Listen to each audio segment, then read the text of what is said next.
Hello everyone, my name is Atish and in this learning dialogue I would discuss the application part of integral calculus, namely quadrature. So let us see what is quadrature. Quadrature is nothing but the process of finding out area, the process of finding out area and bounded by the curve is called as quadrature.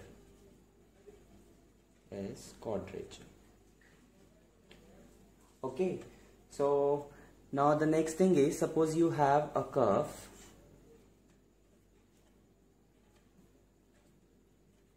Suppose you have a curve y is equal to f of x. So this is your curve y is equal to f of x, and suppose you have to find out the area enclosed by this curve. So what we do, we just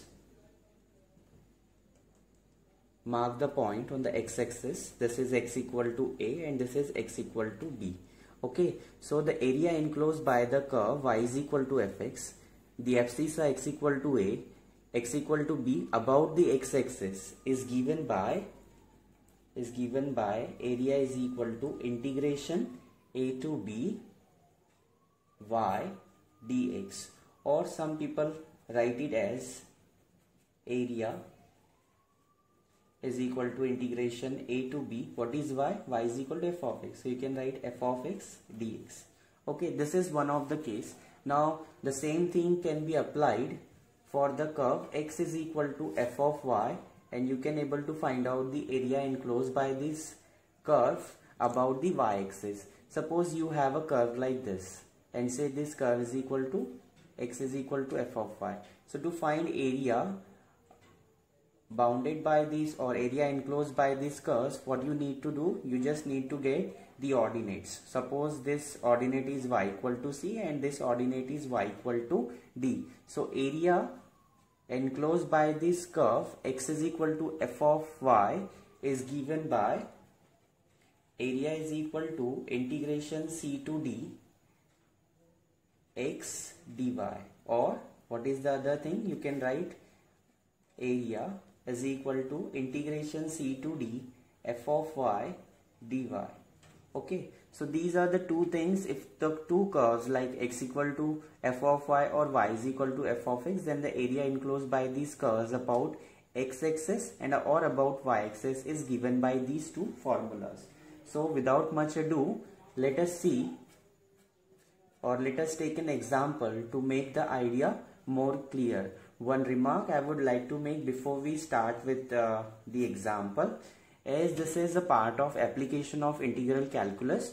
So you should be having you should have a very good hand on the tracing of curves.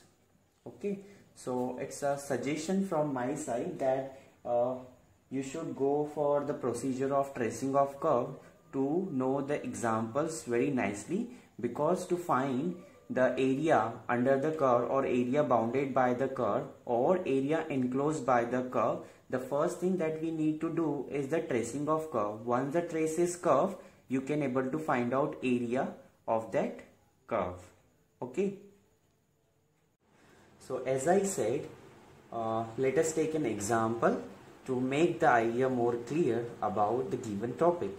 So as I said, the question will be like trace the curve and then you have to find out the area. So to trace the curve, what are the 6 points that we have studied earlier? Symmetry, origin, intercepts, asymptotes, region of existence and point. So what is symmetry? So for symmetry, just look at the even powers of x and y. As this equation 1 contains even powers of x and even powers of y, so the curve is symmetric about x-axis as well as y-axis. Okay, this is one of the point. Since equation 1 contains even powers of both x and y, hence the curve is symmetric as the curve is symmetric about both axes. Okay, now the next point is origin. So what we do to check whether the curve passes through the origin or not, we just simply put x is equal to 0 in equation 1. The moment we put x is equal to 0 in equation 1, what we get? 0 into anything? 0. So we get y is equal to 0. So x equal to 0 in equation 1, we get y is equal to 0. So what does it indicate? This indicates curve passes through the origin. Curve passes through the origin. Okay. Now the next thing is, if the curve passes through the origin, one can find tangent at origin. And to find tangent at origin, what we do? To find tangent at origin, what we do? We look for the lowest degree term. So how many lower degree term are there? So lowest degree term is, look at here, y square, x square and x to the power 4. So what are the lowest degree term? So the lowest degree term is y is equal to x square. So what is y? Y is equal to plus minus x. Okay. So what you can say by y is equal to plus minus x? The tangents, therefore the tangents at origin are y is equal to plus minus x. Okay. Next point is intercept. So how to get the intercepts? To get the intercepts, we simply put x equal to 0 and y equal to 0. We have already seen x equal to 0, we get y equal to 0. So what you need to do in this point is put y is equal to 0 in equation 1. So when you put y equal to 0, what you get? X square into 1 minus x square is equal to 0. That means x is equal to 0 and x is equal to plus minus 1. So what you can say by looking at these points? So we have y equal to 0, x equal to 0 and x equal to plus minus 1. Therefore, you can say that curve cuts the x-axis. Curve cuts the x-axis at point 0, 0, 0, 1 and minus 1, 0. 0, 0, minus 1, 0 and 1, 0. Okay, so these are the points.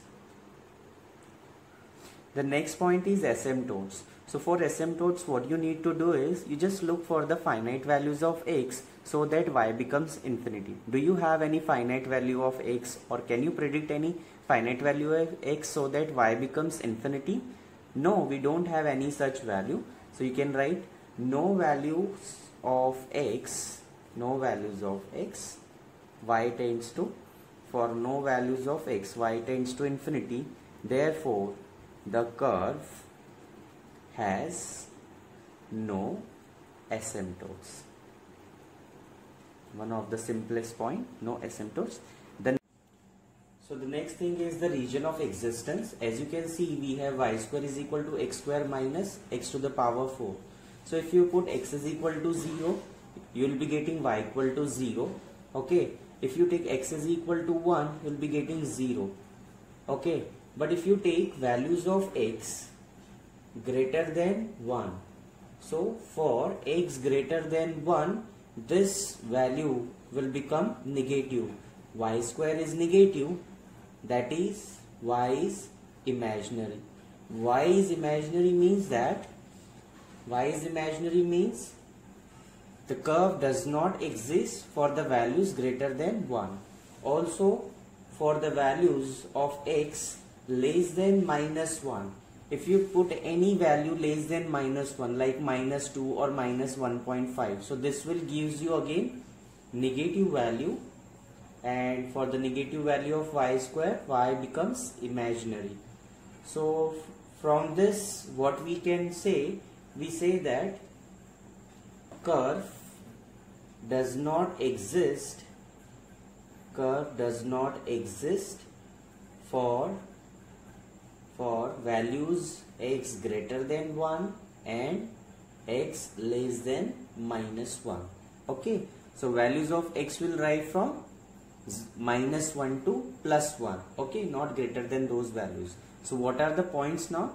X for x will be getting y is equal to plus minus x into 1 minus x square power 1 by 2. So for different values of x, we'll take different values of y. Okay, so take 0. For 0 we have 0. Then for plus minus 1 by root 2, then plus minus 1 by 2. You can take any values from -1 to +1. Okay, so for plus minus 1 by root 2 will be getting plus minus 1 by 2, and for 1 by 2 will be getting plus minus root 3 by 4, and for plus minus 1 you will get 0. Okay, now depending on these points, we'll try to trace the given curve. Okay, so when you scale those points on x-axis and y-axis, you'll be getting a curve like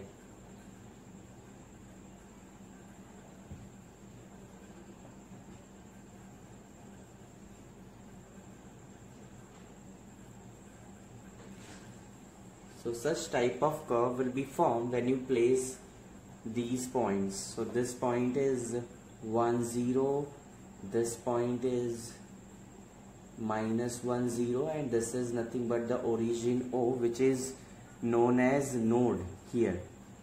Okay, so now once the curve is traced, now our ultimate aim is to find out area of one of its loop. So area of one of its loop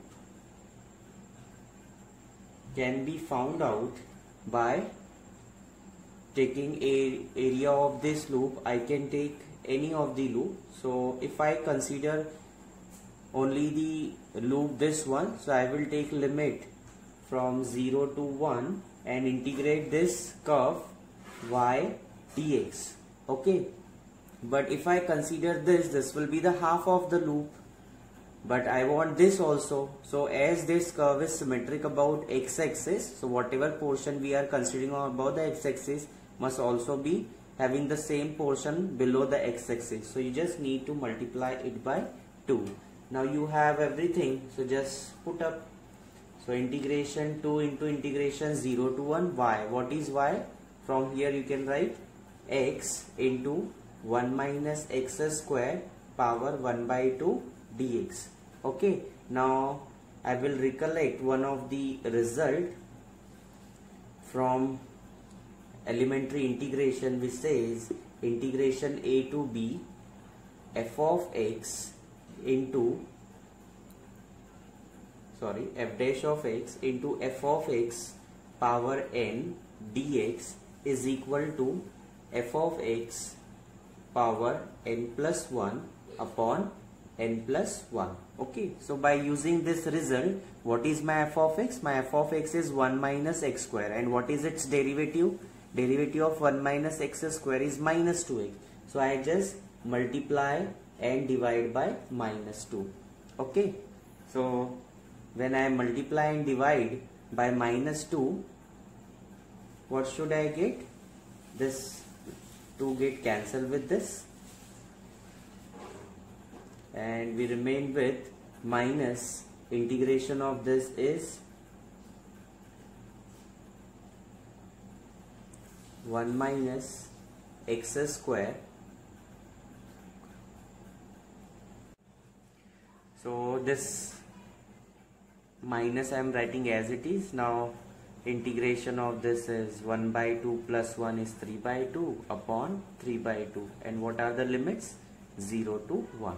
Okay, now writing this one as minus 2 by 3. When you apply upper limits minus lower limits, so upper limit is 1. So 1 minus 1 0. So upper limit will gives you 0, minus lower limit in place of x put 0. So you will be getting 1 power 3 by 2. So this is nothing but minus 2 by 3 into minus 1. So answer is plus 2 by 3. It's a good practice to write down the final answer. Area of one of its loop is equal to 2 by 3 square units. So thank you for watching this learning video. If you have any doubt, please ask. Thank you.